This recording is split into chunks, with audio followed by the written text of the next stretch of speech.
Coming up on We Want to Believe. We had the full run of the place. How many people do you see? Go up into the attic? No one had been in there for years. No other investigators had been in there. We were the first investigators to go in there. Holy... That's when we walk into the bedroom.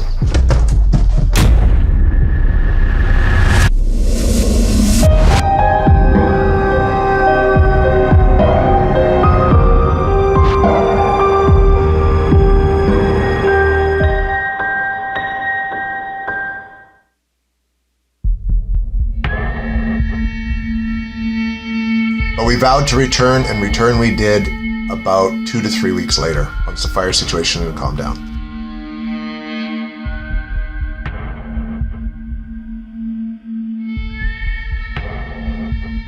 Peter, our new cameraman, Michael D. Stewart, and myself returned to O'Keefe Ranch once the fires had died down for a nighttime investigation. Shirley was there to be our guide. We had the full run of the place with her, and she's a former paranormal investigator herself. There was a lot of the stories, so she proved invaluable on our investigation this time. We set up motion cameras in the log house where, of course, Michael Paul Wright had somehow phoned Peter on his phone, even though that was impossible. So we're back again. The first time around we came out, we did a tour with Sonny and gave us a kind of a geographical bearing of the site and with a few of the properties, and we heard of a couple of stories of potential activity in a couple of the buildings as well. So this time we're back to do a bit of homework on some evidence, hopefully.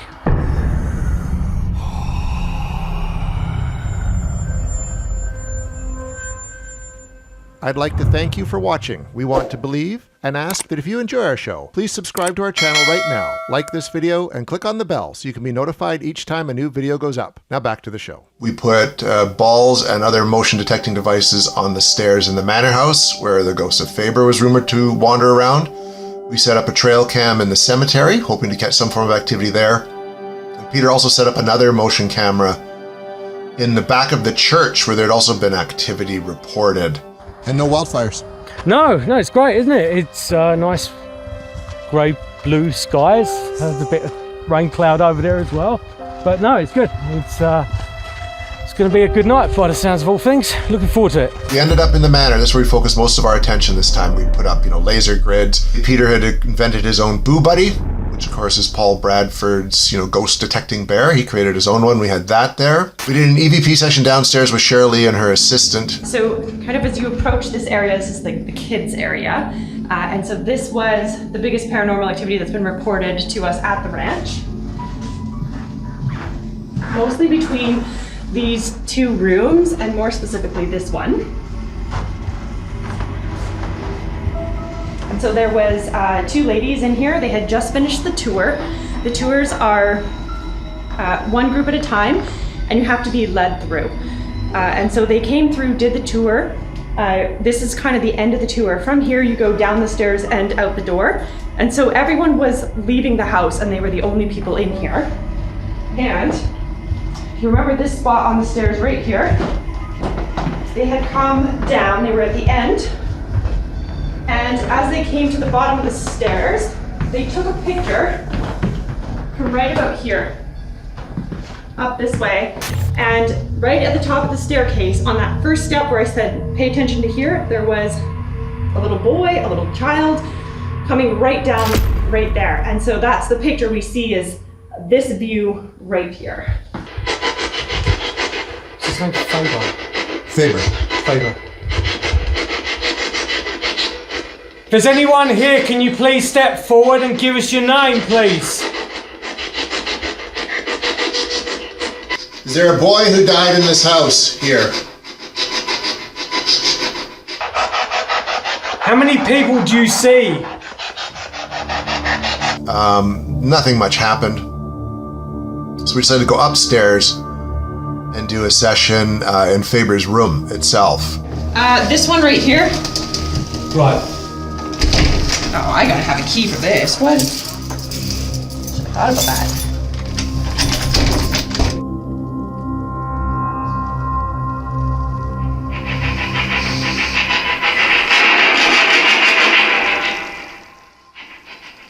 Can you say your name, Faber?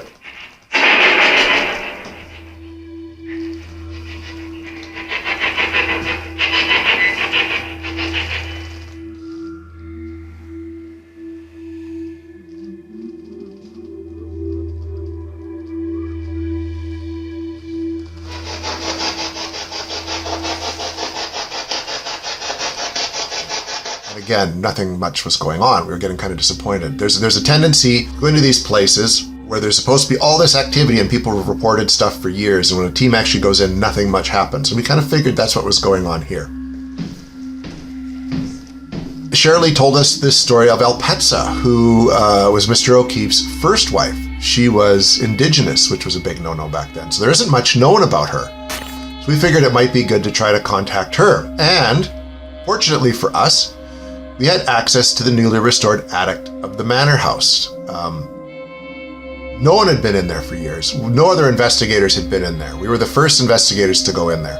Yeah, the Elpetza story is interesting because just as I'm like even doing a search for her, like she's just nowhere out there, and she didn't die here. Like they were married, and then he went back to England and got a white wife, and then she went back to her people, and so they had kids together, and he, like paid for them and made sure they had a life with her people. But then he started having a family with his new wife. So, and that's where Elizabeth comes in. So Elizabeth was living here when Mr. O'Keefe died. But Elpetza it's an interesting story. Like she didn't die here, but she was part of like the original setup. She could ride a horse. She could farm. He was the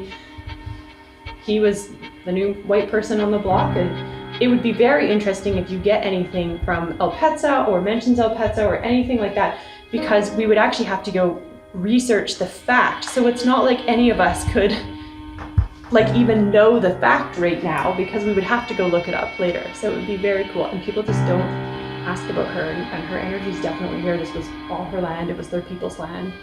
We should focus on that, Peter, with this one. And go up into the attic, perhaps, where no one's been before. So Shirley and Holly took us up.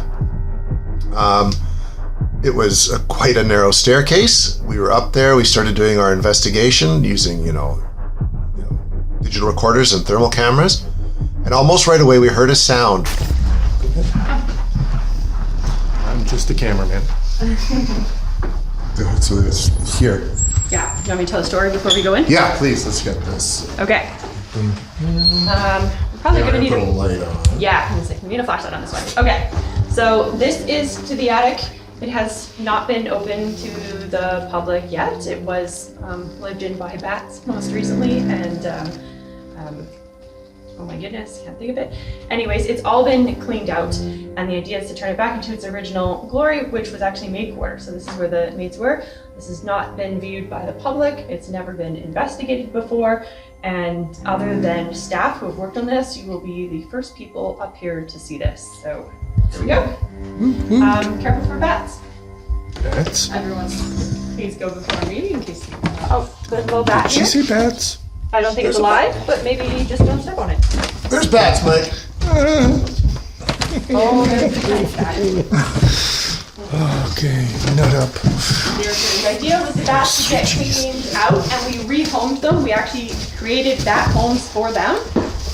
They are protected, so we can't like get rid of them. We're not trying to get rid of them. We're just trying to relocate them. Oh God. And until we can relocate them home, we can't finish them. You did it, Mike. It smells like chocolate up here. It does. It does. I hope that's not what bat guano normally smells like. To show that real chocolate again. I do wonder if the heat took a few things. It might have, yeah. I don't know what that is by your Weird. It's like a wrapper. Okay, but not a. No, it's like a toffee. Coffee wrapper. Okay. You coming, Peter? Okay. Oh my. God, this is like going into Dee's loft. Do you remember? Yeah, Dean's stuff was like the hardest thing to get into Maybe ever. wearing a mask or like an actual like poop. Oh crap! Oh my god, this is like. So this was 100% cleaned out, and this is brand new floor because it was all going up. But the bats found their way back in, and Yep. Can I point it down there? That's it. Makes sense now. What do you think, son? No, it just came up all blurry, just didn't make any sense of what was down there. Okay, if there's anyone up here with us, can you please say hello or give us a sign or an indication you're here? If Belpet says here, could you give us a sign that you're here? If there is anyone up here, can you please show yourself in light form?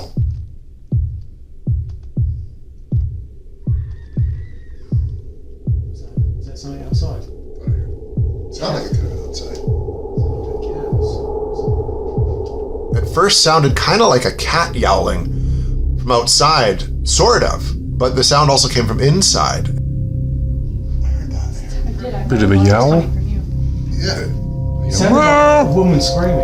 Yeah. It was like a woman, definitely like a woman screaming. Was that you? Can you say it again? I heard it this direction.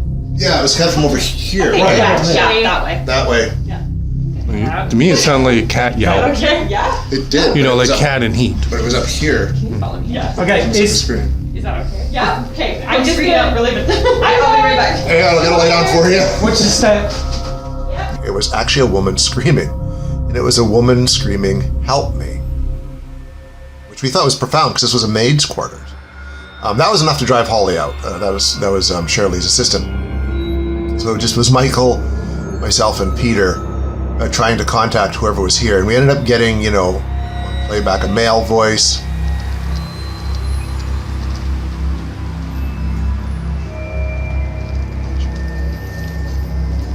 Yeah, that's definitely something.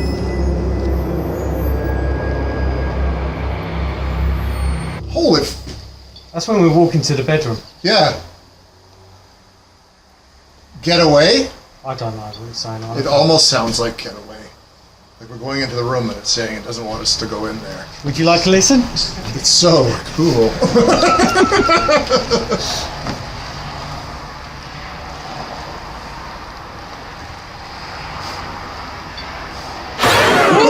Right? Don't need to hear that a second time. No. It's really not that happy. one's Someone wanna- it's interesting because there's three different voices up there. Yeah. Well, that we've heard.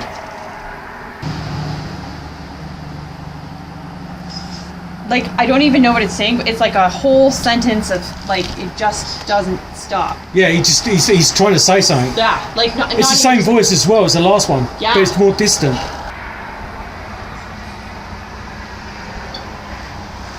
It's like a challenge. It's the challenge. same voice, but very sing-song. Like, you can't hear me. Do people ever hear like a man, like see a spirit of like a man around here, or heard anything like that, or? And that's the cigar smoke was smelled. That's kind of the masculine side of it. Yeah. Is the cigar smoke, but not a masculine voice or masculine presence, other than favor being of the boy. The boy, but he wouldn't have a voice like No, that. but not a There's man. no way, not a man. That was a man's voice. And what was also profound is when we were packing up and leaving the attic, Peter heard someone laughing on the staircase at him. And at first he thought it was myself or Michael, but it was neither of us. And it also came through on his digital recorder. Wait, how is his light on? It's supposed to go off when we turn the power off. Holy shit! Was that not one of you? No, that was not one of us. Do it again. Because I heard it when I was walking down the stairs and I was like, That's not my laugh. That's not you were not laughing. I was too.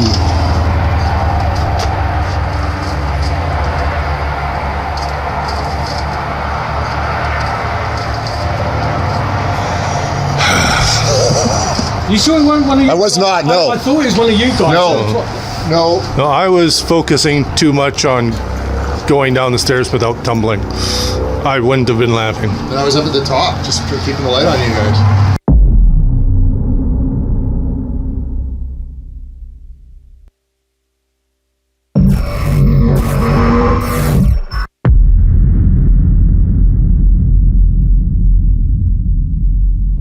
I need light. You go first after Peter.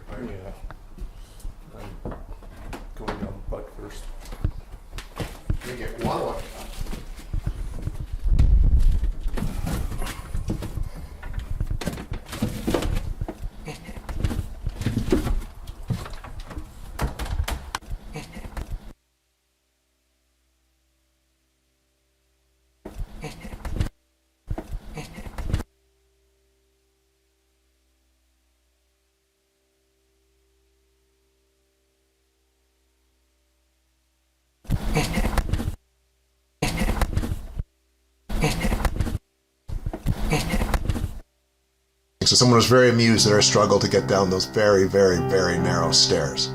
We also decided to head over to Shubat House at that point. Took a impromptu golf cart ride over there to see if we could get the woman in white. There we go, that's Shubat House. That's the White House. It's right over there.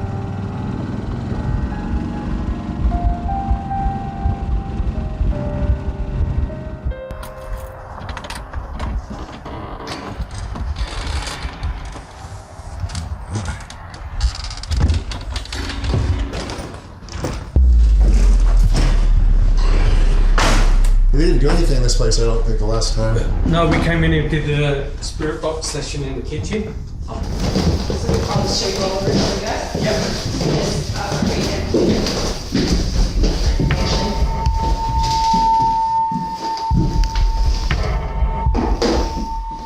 Do you like to save your juice for when we do the actual session? But then it was full dark, so we tried working with lights out, using EVPs in a spirit box. Peter at one point thought he saw a weird light downstairs after hearing a noise, but we were able to go downstairs and debunk that was simply just a traffic light reflecting off of a picture frame in the main foyer. Yeah, otherwise you're going to get my mic. Ooh, dark and scary. Okay, we're in the Shubat House. If there's anybody here, can you please step forward?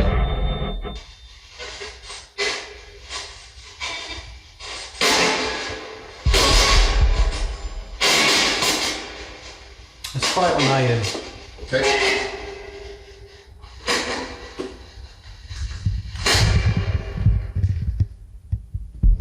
It's difficult on that.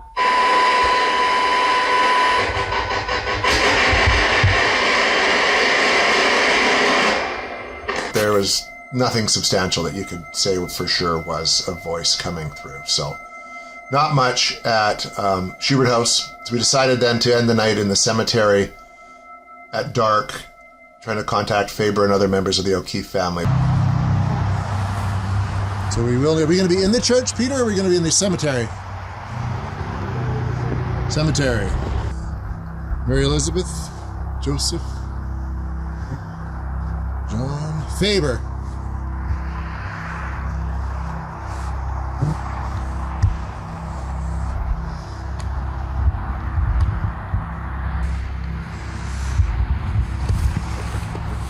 You know what, this is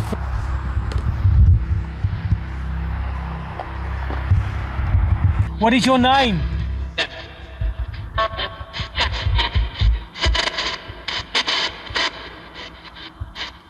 What is your name? John?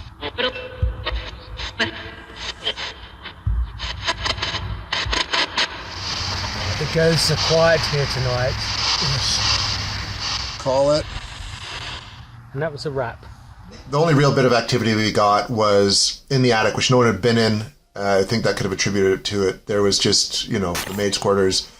Something happened up there involving a maid and maybe a man. I'm just putting pieces together, which we try not to do as investigators, but it was great to kind of be the first people in there and actually get something. So we will be back to O'Keefe Ranch many times now to do our fundraiser and also to investigate again. And it was just great to have this experience. And